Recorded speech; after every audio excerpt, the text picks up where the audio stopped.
Sponsored by Skillshare. I've been using the 16-inch MacBook Pro since Apple announced it roughly 1 month ago this week. In that time, I've also significantly updated how I make these videos.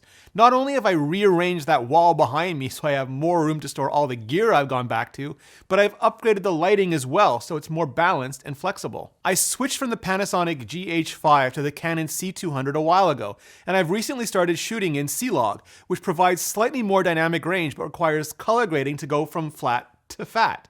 Even flirting with raw light, which has all the dynamic range but requires far more in terms of resources to process. That's where the 16-inch MacBook Pro comes in.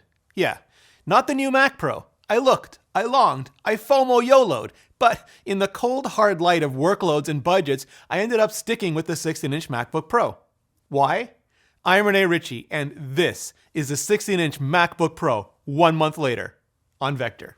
So, here's how I create a typical episode of Vector. If I'm traveling or working from a coffee shop or something, I'll research and write on my iPad Pro. If I'm at home though, I usually just stick to the 16-inch MacBook Pro. But I'll hate myself just a little bit because my favorite mode, side-by-side apps, notes, and a browser, is still criminally underserved on the Mac. The new keyboard makes up for it though. Kinda. I wasn't sure I'd like it as much as the butterfly keyboard, even if it did prove more reliable. But after a month, I've come to like it even better. Now the old scissor switches still feel all loosey-goosey to me, but the old butterflies feel just loud and flat and dull. I just want this keyboard on everything already. Once I'm ready to start shooting, I'll make sure the lights are set up. I started off with just hue, which I love because I can turn them on and off and change their colors with a word, like I'm Moadib or something.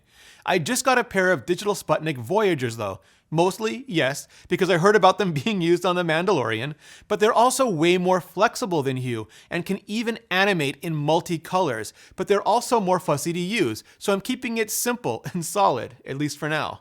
For the key light, I recently upgraded to the Aperture 120D. The new version is much easier to put up and take down than the previous one, and the light it produces is just so pretty.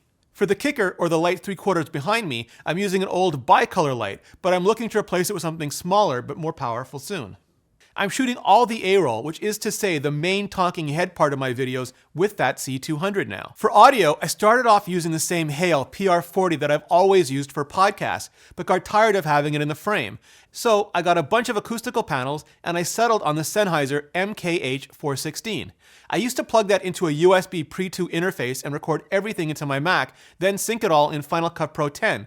But since the C200 has XLR in, that part of my workflow is much simpler and easier now. And for this workflow, the 16-inch MacBook Pro is terrific. The bigger display lets me see more content and more chrome, and since I shoot in 24 frames per second, I can set it to 48 Hz and it looks great. The better silicon lets it render faster, and the speakers are so good, if I'm on my own, I don't even bother with headphones anymore. Most especially, since it's a MacBook Pro, I can travel with it to events and briefings and anything and everything else and edit away the same as I do at home. Just would that the webcams weren't so terabad, given how serviceable the mics have become. I'd even use it for mobile quick reaction studio if I could. Hopefully Apple can address that in the next version though. So, why am I telling you all this about my current workflow?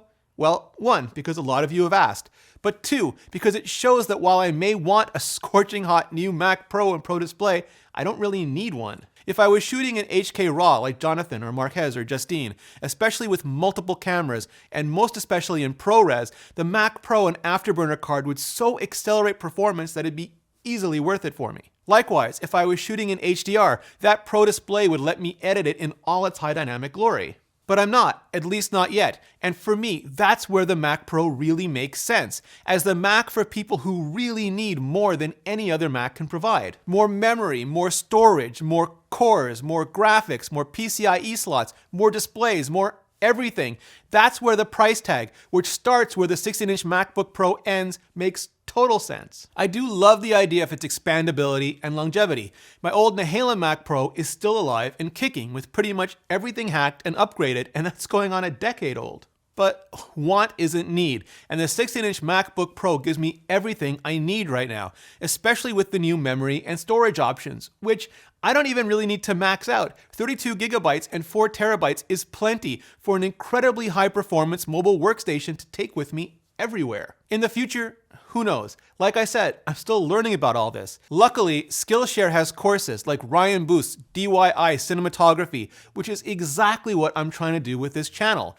Learn how to shoot with soul and make your videos look more expensive than they really are. No need for fancy equipment, technical know-how, or large film crews. Ryan gives us a behind-the-scenes look at how anyone can walk into a location and bring it to life in the most compelling way possible. Skillshare is an online learning community with thousands of classes in video, audio, business, and more. Premium membership gives you unlimited access to high-quality classes on must-know topics so you can improve your skills, unlock new opportunities, and do the work you really, really love. Join more than 7 million creators learning with Skillshare. Just visit the link in the description and get 2 months of unlimited access to thousands of classes for free. Act now and start learning today. Thanks Skillshare, and thanks to all of you for supporting the show. That's how I'm using the 16-inch MacBook Pro 1 month later, and why I'm not using the Mac Pro. But I'd love to hear what you think. So, if you liked the video, please hit the button and share it so more people can find out about the channel. It really helps. Then subscribe if you haven't already, and pro-style that bell gizmo so YouTube will actually alert you when future shows go live. Then hit up the comments and let me know which Pro Mac is perfect for you. Thanks for watching. See you next video.